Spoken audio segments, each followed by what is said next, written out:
നമ്മൾ പണ്ട് വീട്ടിലൊക്കെ പറയുന്ന ഒരു സംഗതി ഉണ്ടല്ലോ, മക്കളോടൊക്കെ വേറൊന്നുമല്ല, മര്യാദയ്ക്ക് നോക്കിയും കണ്ടും വളർന്നോണം, ഇല്ലെങ്കിൽ 10 പൈസ നിനക്ക് തരത്തില്ലെന്ന്. അതുകൊണ്ട് വീട്ടിലൊക്കെയായിരുന്നു നമ്മൾ വരട്ടുന്നത്. ഇപ്പോൾ ആ സൈസ് വരട്ട് വീട്ടിൽ പോലും ഇല്ല. കാരണം രാവിലെ ആകുമ്പോൾ മക്കളോടാണ് മാതാപിതാക്കൾ ചോദിക്കുന്നത്, ഇന്ന് ഞങ്ങൾക്ക് എത്ര രൂപ തരുമെന്ന്. എന്ന് വെച്ചാൽ മൊത്തം കാശും മക്കളുടെ കയ്യിൽ കൊടുത്തിട്ട് അവരുടെ കയ്യിൽ നിന്ന് വാങ്ങിക്കൊണ്ട് പോകുന്നൊരു കാലമാണ്. എന്നാൽ അത്തരമൊരു വരട്ട് നമ്മുടെ ട്രംപ് മച്ചമ്പി സാക്ഷാൽ സുഹ്റാൻ മംദാനിയെ കഴിഞ്ഞ ദിവസം വരട്ടിയിരിക്കുന്നു. വരട്ടിയത് വേറൊന്നുമല്ല, ന്യൂയോർക്കിലെ മേയർ ആരായിരുന്നാലും മര്യാദയ്ക്ക് പറയുകയാണ്, ഈ പറഞ്ഞതുപോലെ നോക്കിയും കണ്ട് നിന്നാൽ ഫെഡറൽ സർക്കാർ തരുന്ന സാമ്പത്തികമൊക്കെ ന്യൂയോർക്ക് സിറ്റിക്ക് തരും.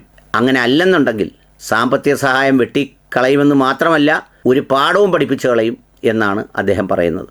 നേരത്തെ പോലെ അദ്ദേഹത്തെ ആക്കരുതെന്നും ജയിലിലടയ്ക്കുമെന്നും ഒക്കെ പലരും കമൻ്റ് എഴുതിയതുപോലെയുള്ള ഒരു വീറും വാശിയും ഒന്നും മച്ചമ്പിയുടെ ഇപ്പോഴത്തെ വർത്തമാനത്തിലില്ല. ഇപ്പോഴത്തെ വർത്തമാനം പറയുന്നത്, ആര് വേണമെങ്കിലും ആയിക്കോ, കുഴപ്പമൊന്നുമില്ല, പക്ഷേ ആകുന്ന ആളുകളോട് മര്യാദയ്ക്ക് പറയാനുള്ള കാര്യം നോക്കിയും കണ്ട് നിന്നില്ലെങ്കിൽ കാശ് തരത്തില്ലെന്നാണ്. മച്ചമ്പി ഇങ്ങനെയൊക്കെ പറയുകയും ചെയ്യുകയൊക്കെ ചെയ്യുന്ന ആളാണ്. അതുകൊണ്ട് നമുക്ക് മച്ചമ്പിയെ പ്രെഡിക്റ്റ് ചെയ്യാൻ പറ്റില്ല. കാലാവസ്ഥ പോലും പ്രവചനം നടത്താൻ കഴിയുന്ന കാലത്ത് ട്രംപ് മച്ചമ്പിയാണ് നമുക്ക് പ്രവചനം നടത്താൻ പറ്റാത്തത്. അടിക്കും കൊല്ലും തകർക്കും എന്നൊക്കെ ഇറാൻ്റെ മേൽ പറഞ്ഞിട്ട് വളരെ പെട്ടെന്ന് സമാധാന കരാറും നോബൽ സമ്മാനവും സമാധാനത്തിനുള്ളത് വേണമെന്നുമൊക്കെയാണ് മച്ചമ്പി പറഞ്ഞത്. അപ്പോൾ അതുകൊണ്ട് മച്ചമ്പി എന്തും ചെയ്തു കളയും, എന്ത് നിലപാടും സ്വീകരിക്കും. ഏതായാലും ഈ പറയുന്ന നമ്മുടെ സുഹ്റാൻ മംദാനി ആവട്ടെ, താനൊരു കമ്മ്യൂണിസ്റ്റ് അല്ല, പക്ഷേ താൻ ഈ പറഞ്ഞതുപോലെ ബില്യനെയർമാരെ ശക്തിപ്പെടുത്താനല്ല, പാവപ്പെട്ടവർക്ക് വേണ്ടിയാണ് നിലകൊള്ളുന്നത് എന്നൊക്കെ പറഞ്ഞ് വാർത്തകളിലൊക്കെ അങ്ങനെ നിറഞ്ഞു നിൽക്കുകയാണ്. അങ്ങനെ നിറഞ്ഞു നിൽക്കുന്ന സമയത്താണ് മച്ചമ്പിയുടെ ഈ വരട്ട്. ആദ്യം മച്ചമ്പി പറഞ്ഞിരുന്നു നികൃഷ്ടനായ ഭ്രാന്തനായ ഒരു കമ്മ്യൂണിസ്റ്റാണെന്നൊക്കെ. അപ്പോൾ കമ്മ്യൂണിസ്റ്റ് എന്നൊക്കെ പറഞ്ഞാൽ യഥാർത്ഥത്തിൽ അമേരിക്കയിലെ നിയമവിരുദ്ധ പ്രവർത്തനങ്ങളിൽ ഒന്നാണ്. അങ്ങനെയാണെന്നൊക്കെ പറഞ്ഞാൽ പൊക്കി അങ്ങ് എടുത്തുകൊണ്ട് പോയിക്കളയും. അപ്പോൾ ഏതായാലും അത്തരത്തിലുള്ള കടുപ്പമുള്ള പറച്ചിലൊക്കെ മാറ്റിയിട്ട് നോക്കിയും കണ്ടും മര്യാദയ്ക്ക് മൗനമായിട്ട് അനുസരിച്ചൊക്കെ നിന്നാൽ ഞാൻ വേണ്ടത് ചെയ്തു തരും, ഇല്ലെങ്കിൽ ശരിപ്പെടുത്തി കളയുമെന്നാണ് മച്ചമ്പിയുടെ വാദം.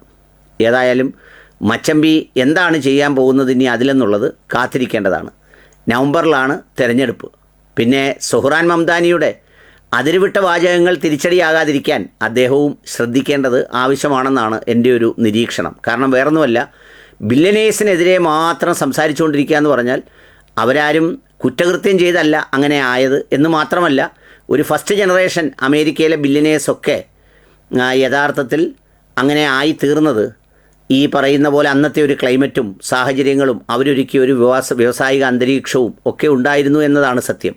അപ്പോൾ ഏതെങ്കിലും ഒരു വിഭാഗത്തിന് പൂർണ്ണമായും എതിരാകുന്നൊരു നയം, ആ നയവും ചിലവാകില്ല എന്നുള്ളൊരു ഓർമ്മയും തിരിച്ചറിവും അദ്ദേഹത്തിന് ഉണ്ടായിരിക്കും. പിന്നെ അവിടുത്തെ സവിശേഷമായ പൊളിറ്റിക്കൽ ക്ലൈമറ്റിനെ സംബന്ധിച്ച് നമുക്കിവിടെ നിന്ന് പ്രവചിക്കാനുമാവില്ല. ഏതായാലും മച്ചമ്പി വരട്ടിയിട്ടുണ്ട്, 10 പൈസ തരത്തില്ലെന്ന് പറഞ്ഞത് കേട്ടില്ലെങ്കിൽ.